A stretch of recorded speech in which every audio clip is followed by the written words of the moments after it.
My name is Harper, and I live in Savannah, Georgia, a city that feels like a world trapped between time and memory.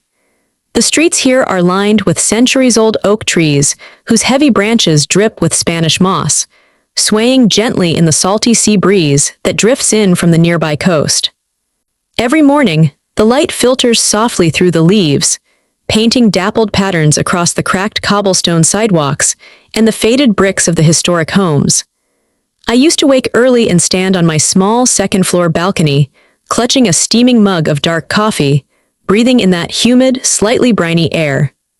Below me, the neighborhood would slowly come to life, an elderly man tending his garden, the distant laughter of children playing, the quiet hum of a passing car.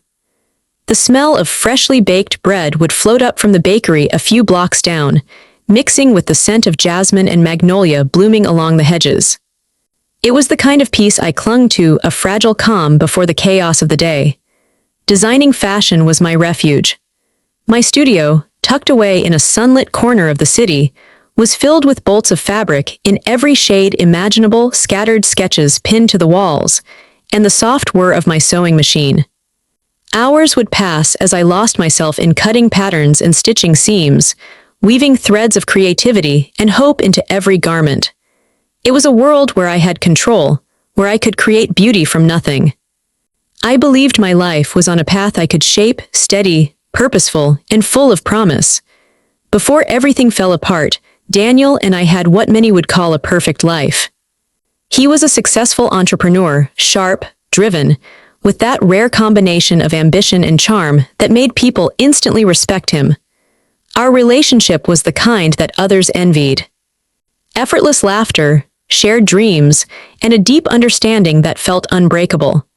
We had just married, surrounded by family and friends beneath the sprawling oaks of Savannah's historic district.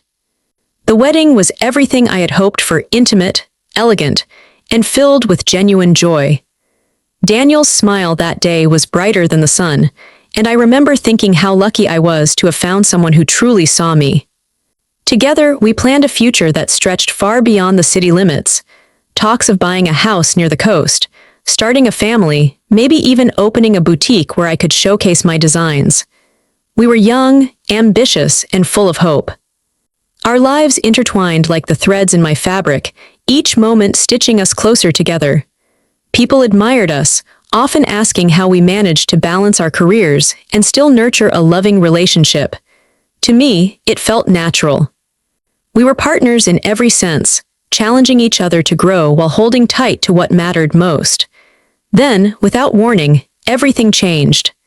Daniel died in a strange accident, a single-car crash on a winding, isolated road deep in the woods just outside the city. It wasn't the kind of place people traveled lightly, and the details surrounding the crash felt off from the very beginning. The police report was sparse, and I was left with more questions than answers. I remember the moment the call came. My hands trembled as I answered, the voice on the other end calm but heavy with the weight of bad news. The words hit me like a punch. Daniel was gone. My world shattered in an instant, the future we'd so carefully built slipping through my fingers like sand. In the days that followed, I was engulfed by a storm of grief and confusion. The house felt empty, every corner echoing memories of him, his favorite chair, the scent of his cologne lingering on his jacket, the unfinished projects he'd left behind. Sleep became a stranger as my mind raced, trying desperately to make sense of a senseless tragedy. But beneath the sorrow, a cold seed of doubt began to grow. Something about the accident didn't sit right with me. The isolated location, the lack of witnesses, the odd behavior of some people close to Daniel, all of it whispered that this was more than just a tragic mishap. I couldn't shake the feeling that the road Daniel took that night wasn't just a path through the woods. It was a crossroads between the life I thought I had and the dark truth waiting to be uncovered. In the weeks that followed Daniel's death, I found myself drowning in a sea of grief that threatened to pull me under. Every day felt heavier than the last, as if the weight of his absence was crushing the very air from my lungs. Friends and family offered their condolences, but their words barely registered through the fog of sorrow that clouded my mind. Yet, Amid the overwhelming sadness, I began to notice things, small, unsettling details that didn't add up. The way Daniel's closest associates seemed guarded, exchanging furtive glances when they thought I wasn't looking. The vague answers I received when I asked about the circumstances of the accident. The strange silence from his business partners, who once spoke so openly. And worst of all, the subtle shift in the way some people in our circle started treating me, as if they were waiting for something or hiding something. Late at night, when the world was still and the house was cloaked in shadows, these doubts gnawed at me relentlessly. I couldn't help but wonder, was Daniel's death truly an accident? Or was it the beginning of a darker story, one carefully concealed behind layers of lies?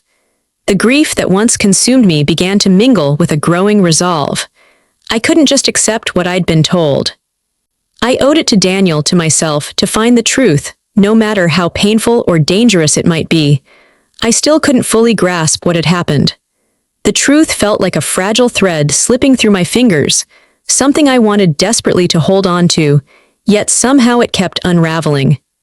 As the days passed, the world around me began to feel unstable, like the ground beneath my feet was shifting in ways I couldn't see but could certainly sense.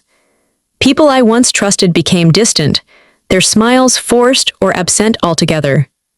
Conversations grew guarded, and I found myself reading between the lines, searching for hidden meanings in every word and glance. A creeping unease settled deep inside me. Something was off. The life I thought I knew, the love, the plans, the security, it all felt like a carefully constructed illusion, ready to collapse at any moment. I questioned everything. Had I been blind to signs? Was Daniel hiding parts of himself from me? And most terrifying of all, was someone close to us responsible for tearing apart the world we built? The weight of suspicion pressed down hard, threatening to crush what little peace I had left. Yet beneath the fear, a stubborn flicker of determination burned. I refused to let this mystery consume me without a fight. I would uncover the truth, no matter the cost. Slowly, I forced myself to return to the design studio, a small, sunlit space that once felt like my sanctuary, but now seemed tinged with shadows. Sitting at my drafting table, surrounded by sketches and fabrics, I tried to summon the calm I so desperately needed. Work became both a refuge and a challenge, a way to hold onto some semblance of normalcy amid the chaos consuming my life. Each day, I immersed myself in the details, selecting textures, sketching new patterns, and meeting with clients who expected the vibrant, focused Harper they'd always known. But inside, I was a storm barely contained. The hum of the sewing machine couldn't drown out the relentless questions racing through my mind. I tried to focus on the creative process, clinging to the threads of inspiration as if they could stitch my broken heart back together. Yet even in these moments, my thoughts drifted back to Daniel, to the accident, the silence from those around me, and the gnawing feeling that the truth was still out there, just beyond my reach. Going back to work didn't erase the pain, but it gave me a fragile lifeline, a space where I could begin to rebuild not just my career, but the shattered pieces of myself. And deep down, it reminded me that I wasn't ready to give up the fight. Not long after I returned to work, Daniel's family, especially his sister Lydia, started reaching out more frequently. At first, their gestures seemed warm, almost comforting. Lydia invited me to dinners, family gatherings, and even offered to help with anything I might need. I thought perhaps they genuinely wanted to support me during this impossible time. But beneath Lydia's polished smile and carefully chosen words, there was a coldness I couldn't ignore. Her eyes held a calculating gleam, and the way she watched me sometimes felt more like surveillance than concern. Invitations came with unspoken expectations, subtle pressure masked as kindness. Gradually, the warmth I thought I saw faded, replaced by an icy undercurrent. Lydia's friendliness seemed less about genuine care and more about control, a way to keep me close while steering me toward paths that benefited her. It became clear that her interest in me was tied to something far more strategic than sisterly support.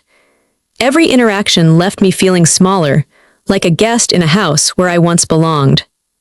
I began to notice how conversations shifted whenever Lydia was around, topics carefully avoided, questions left unanswered. The family's smiles seemed brittle, rehearsed, as if hiding something darker beneath the surface. The more I tried to hold onto the semblance of family, the more I realized I was being pulled into a game where the rules weren't clear, and the stakes were higher than I could have imagined. Then, one evening, the truth hit me like a punch I never saw coming. I learned that Lydia was pregnant, carrying Daniel's child. It wasn't something anyone had told me directly. Instead, the whispers started, a hushed comment here, a sideways glance there, little slips during family dinners that didn't quite add up. And when I finally confronted Lydia, her silence spoke volumes. I felt blindsided, betrayed in the most intimate way imaginable. How could I have been so unaware? The man I loved, the life I believed we shared, suddenly felt like a lie wrapped in shadows. The revelation shattered whatever fragile trust I had left. It wasn't just grief anymore. It was a raw wound opening wider with every passing moment. I found myself questioning every memory, every promise. Had Daniel ever truly been mine? Or was I just another chapter in a story I didn't even know I was part of? The family's protective circle tightened around Lydia, pushing me further out, isolating me with a cold precision that cut deeper than any blade. As Lydia's pregnancy became impossible to ignore, the dynamics within Daniel's family shifted dramatically, and not in my favor. I started feeling the cold edge of exclusion sharpening around me. Invitations became less frequent, conversations grew curt, and decisions that once included me were suddenly made behind closed doors. It was clear. The family was systematically pushing me out, clearing the way for Lydia and the unborn child to claim what they saw as rightfully theirs. Legal documents were quietly drafted, conversations about wills and estates whispered in hushed tones when I wasn't around. The home Daniel and I had dreamed of, the savings we'd built together, all seemed poised to slip through my fingers. The very people who once welcomed me with open arms now treated me like an outsider, a placeholder to be replaced. Each encounter felt like a calculated move in a game I hadn't agreed to play, where the prize was my life, security, and legacy. But I refused to be sidelined. I could feel the storm brewing beneath my calm exterior, a growing determination to fight back, to reclaim not just what was mine, but the truth Daniel deserved to have known. The more I watched, the harder it became to believe that Daniel's death was just a tragic accident. The pieces just didn't fit anymore. There were too many unanswered questions, inconsistencies in the police reports, missing witnesses, strange delays in the investigation. People who once seemed eager to help now offered vague answers or avoided my calls altogether. And then there was Lydia's behavior, too convenient, too rehearsed. Her sudden closeness to the family fortune, her whispered conversations with certain business associates, the way she seemed to know more than she should. A cold truth began to take shape in my mind. Someone had planned this. Someone had taken Daniel from me intentionally. That realization hit harder than any grief. It transformed my sorrow into something sharper, a burning need to dig deeper, to peel back the layers of lies hiding beneath the surface. I knew then that finding out what really happened that night would be the hardest battle I'd ever face. But I also knew I couldn't walk away. Not now. Not ever. Sometimes, I think the hardest truths are the ones hidden behind the masks people wear, especially those closest to us. Family, I once believed, was a fortress of trust and love. But now I see how easily that fortress can crumble, revealing cold walls built on secrets, lies, and betrayal. The people I thought would stand by me, protect me, instead chose their own gain. Their smiles were masks, their kindness, a carefully crafted act. The betrayal wasn't just painful, it was ruthless, cutting deeper, because it came from those I once called family. It's a cruel irony that those we love most can be the ones who hurt us the deepest. But recognizing that truth has also given me a strange kind of strength. If I can see through the illusions, if I can face the darkness others hide behind, then maybe, just maybe, I can find a way to fight back. Because sometimes, the greatest act of courage is not trusting blindly, but choosing to stand up and reclaim your own story. Determined not to be left in the dark, I made the decision to hire a private investigator. I needed someone who could look beyond the official reports, who wouldn't settle for the surface story, and who could dig into the shadows where the truth might be hiding. The detective I found was sharp and unflinching, someone used to peeling back layers of deception. Together, we began retracing the last days of Daniel's life, interviewing witnesses, reviewing security footage, and examining the scene of the accident with fresh eyes. As the investigation unfolded, bits and pieces emerged that only deepened the mystery. Discrepancies in timelines, suspicious activity on Daniel's phone, and financial transactions that didn't make sense. Each discovery was a thread leading toward a tangled web of secrets, secrets someone wanted to keep buried. At the same time, I started gathering legal counsel to protect my rights and secure Daniel's estate. I knew the battle ahead wouldn't just be emotional. It would be a fight in courtrooms and boardrooms, against people who had already begun to move against me. But with every new piece of evidence, my resolve grew stronger. I wasn't just fighting for Daniel anymore. I was fighting for myself, for the life and future that had been stolen from me. As the investigation deepened, we uncovered something that shook me to my core. Daniel had been involved with a dangerous network of business partners linked to the illegal trade of rare and valuable artifacts. It was a world I never imagined he'd be tangled in: shadowy deals, secret shipments, and ruthless players who didn't hesitate to cross any line. Worse, it became clear that someone within his own family might have been connected to this dark web. The more I learned, the more I realized that Daniel's death wasn't just an accident. It was a calculated move to silence him, to protect secrets that could destroy powerful people. Pieces of conversations, encrypted messages on his phone, and strange bank transfers painted a picture of betrayal and danger lurking far closer than I'd expected. The family dinners and forced smiles suddenly felt like a stage for a much darker drama. I knew then that uncovering the truth meant confronting forces that wanted me to stay silent. But the memory of Daniel and the life we dreamed of gave me the strength to keep pushing forward, no matter the cost. One rainy evening, the kind where Savannah's streets glisten under the glow of old-fashioned street lamps and the air smells thick with the promise of storm, I sat alone in my dimly lit studio. The room was scattered with sketches and fabric swatches, but none of it held my focus tonight. My eyes were fixed on the laptop screen, heart pounding as a private investigator's encrypted file began to load. The video was grainy, shot from a hidden angle, the kind of footage you'd expect in a thriller, not real life. The camera captured a tense confrontation in an opulent, dimly lit family library lined with shelves heavy with leather-bound books and old photographs. I recognized the velvet curtains and the ornate fireplace instantly. It was Lydia's father's estate, the place Daniel and I had visited only weeks before. Daniel's voice was low but fierce, tinged with desperation and anger. He was standing face to face with Lydia, whose expression was a chilling mask of cold calculation. "You can't keep dragging me into this," Daniel said, his jaw clenched tight.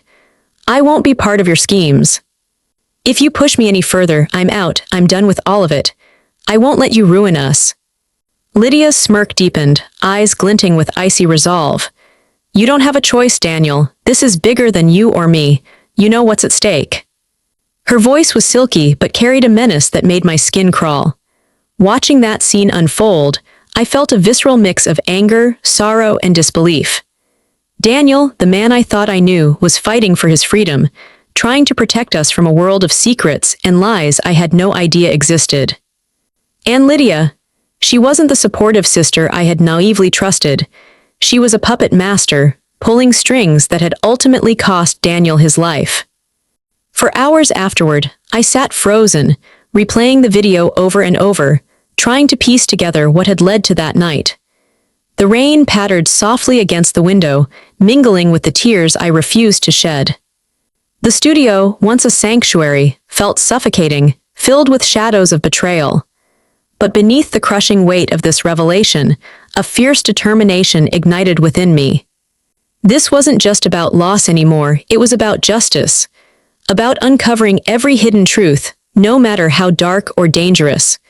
That night marked the turning point, the moment I stopped being a victim and became a fighter. Late one sleepless night, the rain tapping steadily against my apartment windows, I sat curled up on the worn leather couch in the quiet darkness of my living room. The city outside was muted, Savannah's historic streets cloaked in mist, the faint glow of street lamps casting long shadows through the thick fog rolling off the nearby river. Inside, the only light came from the cold glow of my laptop screen, where encrypted files slowly decrypted, revealing pieces of Daniel's hidden life. I felt a cold knot tighten in my stomach as I scrolled through documents Daniel had left behind: financial contracts, coded messages, and a life insurance policy unlike any I'd ever seen. It wasn't a standard plan, but a contingent agreement with a condition as unusual as it was revealing. The policy would only pay out if I survived and actively fought to uncover the truth about Daniel's supposed death. For the first time, a chilling realization settled over me. Daniel hadn't died that night on that lonely forest road. He'd staged his own disappearance, vanishing into the shadows to protect me and prepare for a reckoning. His plan was bold and desperate, a lifeline designed to give me strength and resources to challenge the darkness consuming our lives. The weight of the secret made the room feel smaller, suffocating, as memories of our last conversations flooded back. Moments I'd thought were filled with hope, now tinged with sorrow and urgency. But then came the unbearable sting of betrayal. Lydia had found out. I learned, through whispered warnings and hacked messages, that she'd uncovered Daniel's plan early on. With ruthless precision, she manipulated our circle, silencing allies and twisting truths to keep me isolated and powerless. She wasn't just fighting for control of the estate, she was trying to erase Daniel's final act of love and protectiveness. I remember pacing the length of my studio, the wooden floor creaking beneath my feet, the dim light casting my elongated shadow on the wall.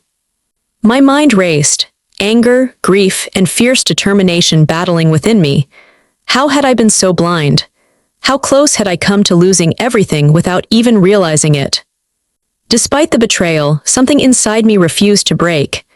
Daniel's plan had been more than a secret, it was a spark of hope. And now, fueled by truth and rage, I was ready to fan that spark into a fire. That night, with the rain still falling like a relentless drum, I made a silent vow. I would not be the victim of their games. I would uncover every lie, expose every secret, and claim back the life and love that had been stolen from me.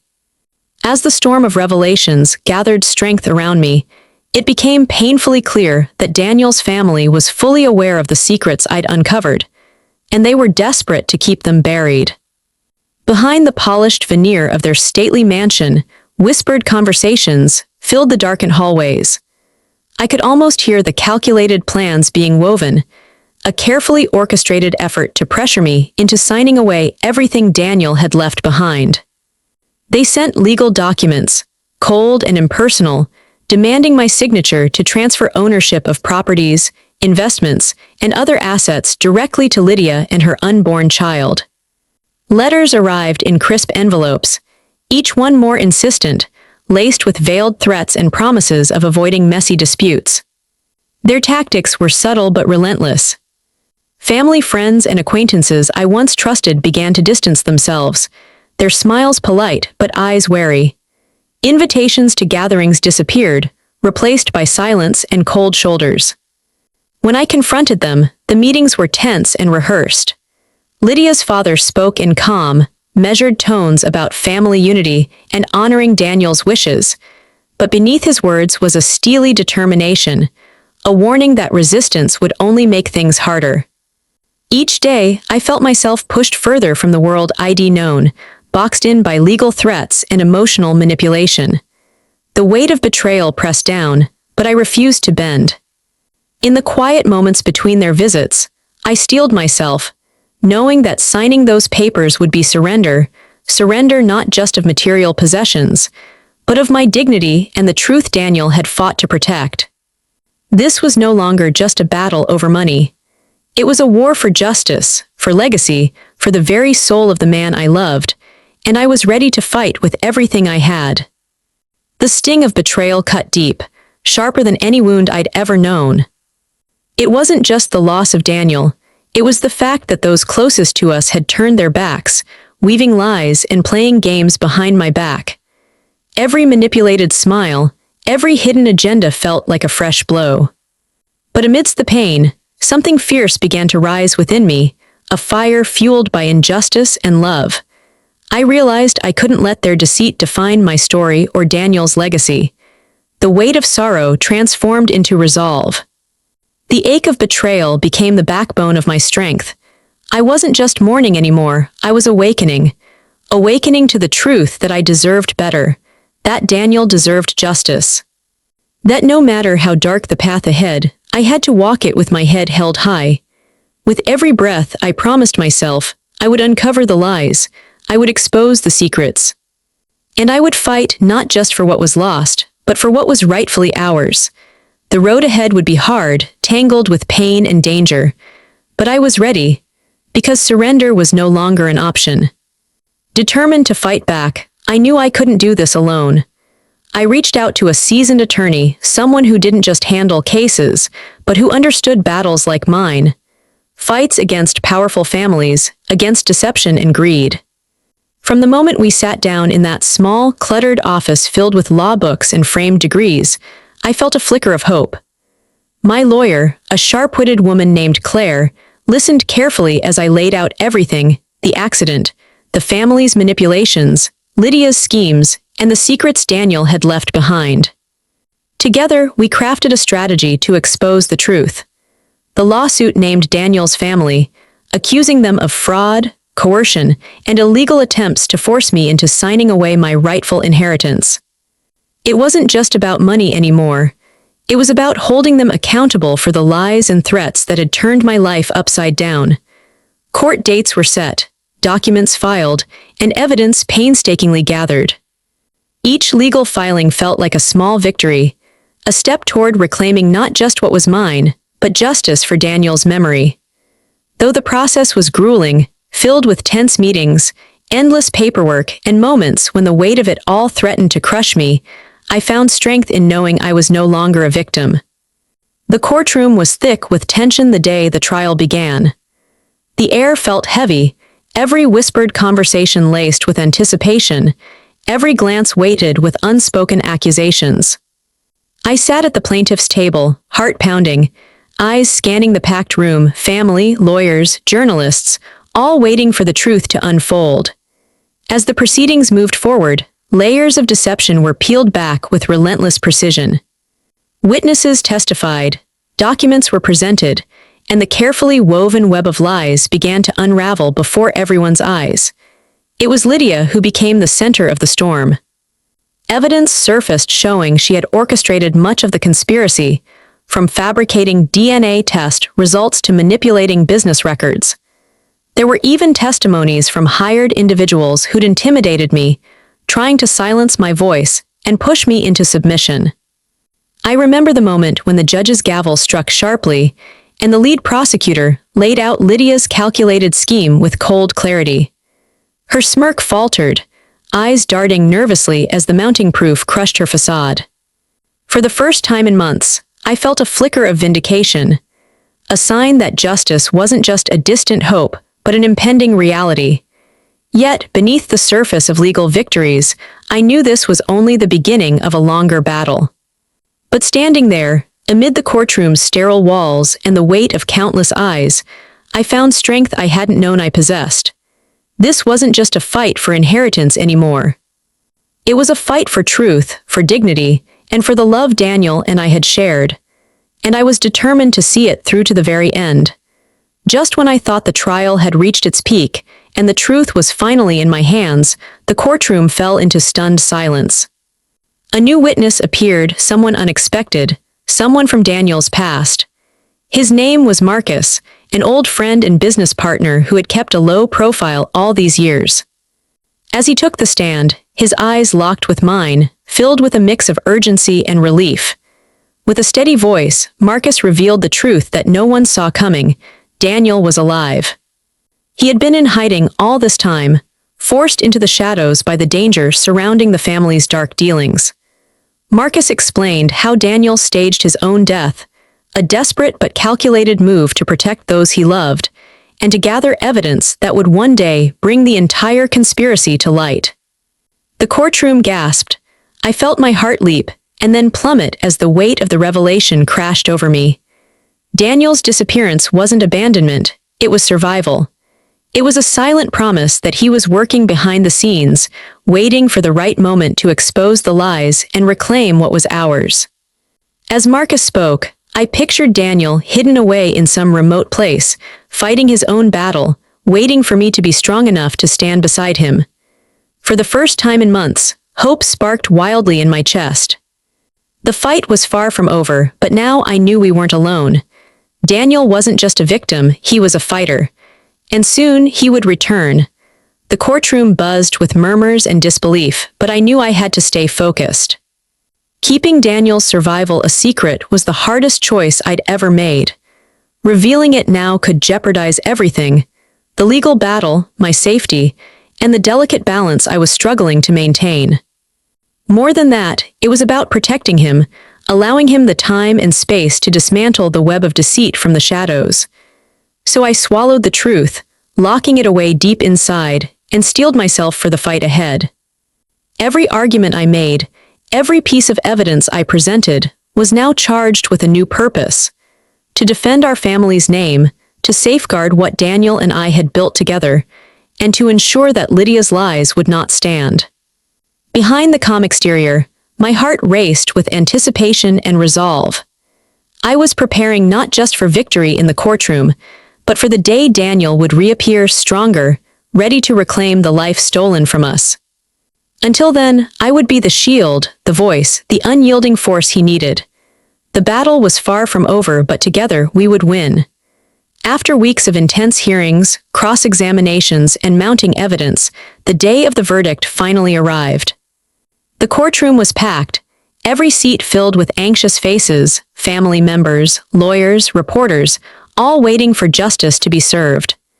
The judge, an imposing figure with a measured voice, reviewed the case carefully before addressing the room. When she finally spoke, her words carried the weight of truth and fairness. She ruled in my favor, dismissing all of Lydia's claims to Daniel's estate.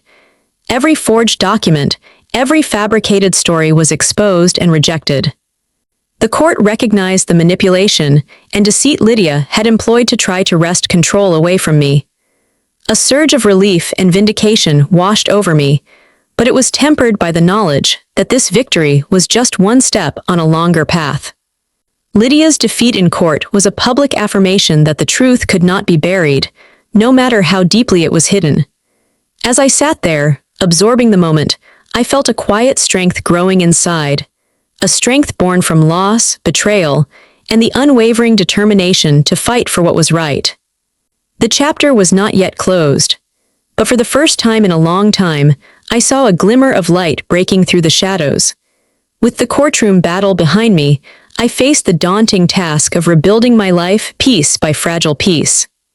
Days stretched into weeks as I returned to the rhythms of work, immersing myself in my fashion designs with renewed focus. The studio, once a place shadowed by grief, began to feel like a sanctuary again, a space where creativity blossomed amid the ruins of my past. But beneath the surface of this newfound routine, I maintained a delicate secret. My contact with Daniel remained clandestine: coded messages, brief encrypted calls, a hidden connection that kept hope alive. Knowing he was out there, fighting his own battles in the shadows, gave me the strength to face each day. Balancing the demands of my career with the weight of this secret was exhausting, but it reminded me that life could still hold promise, even after devastation. Each design I sketched, each garment I crafted, was a testament to survival, a symbol of resilience born from pain. And as I built this new chapter, I held on to the unwavering belief that soon Daniel and I would reunite. Together, we would face whatever came next.